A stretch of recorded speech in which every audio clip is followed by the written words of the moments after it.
এই ধনিয়াগুলি এখন এই পাতাগুলি বড়গুলি ছিঁড়ে ছিঁড়ে খাইলে এই নতুন যে পাতাগুলি ভিতর থেকে বড় হবে আর এইগুলি একদম পুরা শীত ভরে খাওয়া যাবে। নতুন মাথাগুলি আবার বের হবে আর ওই পাশে তো নতুন দানা আপনাদের ভাইয়া ফালাইছে। যত বরফ পড়ুক এই শীতে কিন্তু এই ধনিয়া পাতার কিছুই হবে না। বরফে এক সপ্তাহ যদি ঢেকেও থাকে তাহলে এক সপ্তাহ বরফ গলার পরে যেমনটা ঠিক তেমনই হয়ে যাবে, কারণ আমার বাগানে ছিল পিছনে, তাই আমি জানি। আর অনেক আপুরা আমার কাছে জানতে চেয়েছেন আমি কোন বীজ রোপণ করি আর বীজের প্যাকেটের ছবিও আপনারা দেখতে চেয়েছেন। তো আজকের ভিডিওটা আপনারা শেষ পর্যন্ত দেখতে থাকুন, তাহলে দেখতে পারবেন যে আমি কোন ধরনের বীজ রোপণ করি। আসলে আমি বাগানের জন্য যখন যেখানে যে রকমের বীজ পাই তখন ওই বীজগুলি রোপণ করে থাকি। প্রত্যেকটা প্যাকেটের ছবি চেয়েছে, আমি অনেকে ইনবক্সে ছবিও দিয়ে দিয়েছি। তো আজকে ভাবছি যে আসলে এভাবে তো মানে প্রশ্নের উত্তর দেওয়া, ইনবক্সে ছবি দেওয়াটা আমার জন্য কঠিন হয়ে যায়, তাই আমি ভাবছি এটা নিয়ে একটা ভিডিও করি। যাদের এরকম প্রশ্ন থাকবে সবাই আপুরা যেন এই একটা ভিডিও থেকে যত প্রশ্ন আছে সব ধরনের উত্তর যেন আপনারা একটা ভিডিওতেই পেয়ে যান। আমি এখন বাগানে বীজ রোপণ করলাম, তাই সবগুলি বীজ নিয়ে আমি বাইরে চলে এসেছি আর আপনাদের জন্য ভাবছি একটা ভিডিও করব। এখন দিন এত ছোট হয়ে গিয়েছে, আপনাদের ভাইয়া কাজ থেকে আসলে তখন একদম সন্ধ্যা হয়ে যায়, মাগরিবের সময় হয়ে যায়, তাই ও আর কোনো বীজ রোপণ করতে পারে না। তো এই জন্য আর কি এখন আমি রোপণ করে দিচ্ছি। সামারের সবজি যা হওয়ার হয়েছে, এখন নতুন করে আর হবে না। যেগুলি গাছে আছে ওইগুলি নভেম্বর পর্যন্ত হয়তো একদম ঝেড়ে বেছে খেতে হবে, তাই শীতের সবজি রোপণ করা হচ্ছে বাগানে। এই পাশে তো ধনিয়া আর ওই পাশে স্পিনাচ আপনাদের ভাইয়া রোপণ করে দিছে। এদিকে আরো যেমন লাই দানা আর হলো মূলার বীজ রোপণ করা বাকি ছিল, আপনাদের ভাইয়া করতে পারে নাই, সময় পাচ্ছে না।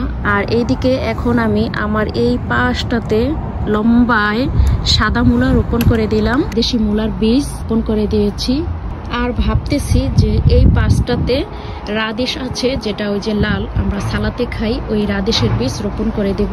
এই আরেকটা পাশে আরেকটা লাইন। বাগানের এই পাশটাতে এদিক দিয়ে অল্প একটু জায়গা খালি ছিল, এই জায়গাটাতে কোনো কিছু নাই।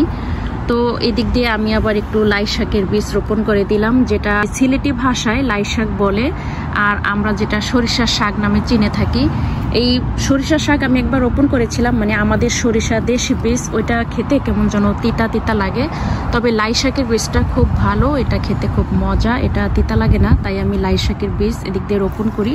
আর বাগানে এই যে ধনিয়াগুলি আছে এগুলি মাথা ছিঁড়ে ছিঁড়ে খেলেই হবে, নতুন মাথা গজাবে একদম শীত ভরে ওইগুলি হবে। আর এদিকে এই যে মরিচ গাছের এগুলি কিন্তু ডিসেম্বরের পরে আর থাকবে না, মানে এখন এই মরিচগুলি আস্তে আস্তে বাতি হলে সবগুলি ছিঁড়ে ফেলবো, তো এই জায়গাটাও কিন্তু খালি হয়ে যাবে। তো এই পাশটাতে আমি এই কিছু লাইয়ের পাতা দানা আর কিছু আমাদের দেশি পালং শাক রোপণ করে দিয়েছি, এই পুরো পাশটাতে ছিটিয়ে দিয়েছি।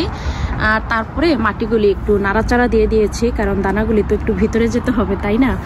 তো এদিক দিয়ে আমি মাটি নাড়া দিতে গিয়ে আমার কিন্তু অনেকগুলি যে মরিচ ছিঁড়ে গেছে, মরিচ গাছের ডালও ছিঁড়ে গেছে, কারণ ওই যে বড় একটা আশ্রা দিয়ে টেনেছি তাই। তো এই যে সবগুলি বীজ আমি এখানে নিয়ে নিয়েছি। কোথা থেকে বীজ কিনবো, প্যাকেটের ছবিটা দেন, প্যাকেটটা দেখতে কিরকম, মানে অনেকে স্পিনাচ কি এটাও আপুরা বুঝতেছেন না। সহজভাবে বলার জন্য ভাবলাম সবগুলি দানা নিয়ে আমি বাইরে চলে আসি। প্রথমত আপু জানতে চেয়েছেন স্পিনাচ কি। এই যে আপু, এটা যখন উইকো মার্কেটটা ছিল তখন আমি সেখান থেকে নিয়েছিলাম, এখন এই মার্কেটটা নাই। বীজ বিক্রি করে যেখানে, সেখান থেকে আপনারা এই স্পিনাচ কিনতে পারবেন। আর এটার কিন্তু কয়েক রকমের থাকে, যেমন আমার কাছে এখন আপাতত 2 রকমের আছে। আমার বাগানে আমি এইটা রোপণ করে দিয়েছি, এই যে দেখেন আমি খুব সুন্দরভাবে ধরেছি, প্যাকেটটা ছিঁড়ছি তো তাই, কারণ এটা রোপণ করা হয়ে গেছে। এই যে দেখেন এটা আমি বাগানে রোপণ করেছি, আর এটা যেহেতু করেছি তাই এটা করি নাই। এটা 2 প্যাকেট আমার কাছে আছে এখনো, দেশি পালং শাক। আমি জানি না, এটা প্রথমবার আর কি এইবার আমি বাগানে দিয়েছি, আমি জানি না হয় কিনা, দেখবো যে এটা আসলে হয় কিনা। তো একটা যেই দোকানে গিয়েছিলাম সেই ভাইয়া আমাকে বলেছে যে এই পালং শাক হবে, এটা হলো আমাদের দেশিটা। তো দেশিটা নিয়ে আমি আসলে রিস্ক নিতে চাচ্ছিলাম না, তাই এটাও রোপণ করেছি, সাথে আমি এটাও রোপণ করেছি, কারণ এগুলি যত মানে ঠান্ডার ভিতরে এটা হবে, এটার গ্যারান্টি আছে, আমি এটা পিছনেও লাগাইছি, তাই রিস্ক না নিয়ে আমি এটাও সাথে লাগিয়ে দিয়েছি। তো দেখবো আসলে দুইটাই হয় কিনা। আর হচ্ছে মূলা, এখানে বীজ কিন্তু আছে, আমি সবগুলি রোপণ করি নাই। আমি একটা লাইন করে একটা একটা করে দানা আর কি ফালাই, আমি ছিটাই লাগাই না, তাই এখানে অনেক দানা আরো রয়ে গেছে। আমি একটা লাইনে এই দেশি মূলাটা লাগিয়েছি।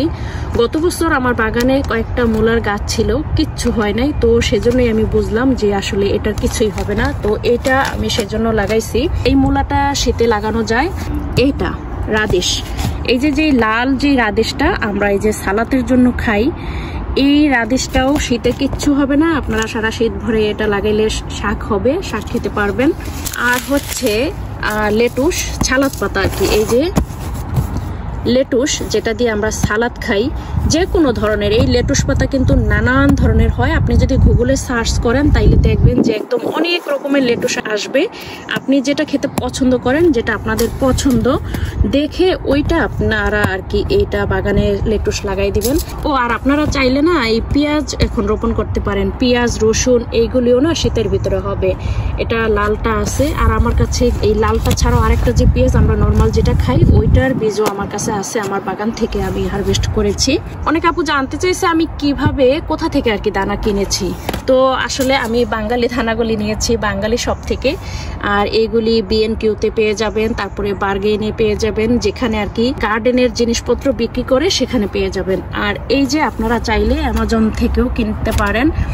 এই যে এটা আমি অ্যামাজন থেকে নিয়েছি, এইখানে 20টা প্যাকেটের আছে, মানে এই প্যাকেটটার ভিতরে 20 রকমের দানা আর কি প্যাকেটের ভিতরে আছে। আর এখানে 8000 দানা আছে, এখানে বিস্তারিত বলা আছে। আর এই প্যাকেটের ভিতরে কোনটা কত গ্রাম সব কিছু লেখা আছে। সাথে এটার ভিতরে এই যে একটা বই দিয়ে দিয়েছে, এই বইটার ভিতরেও কোন দানা কিভাবে কখন রোপণ করতে হবে, কখন আপনারা হারভেস্ট করতে পারবেন, বিস্তারিত এখানে কিভাবে কি করতে হবে সব বিস্তারিতভাবে এখানে সুন্দর করে লেখা আছে।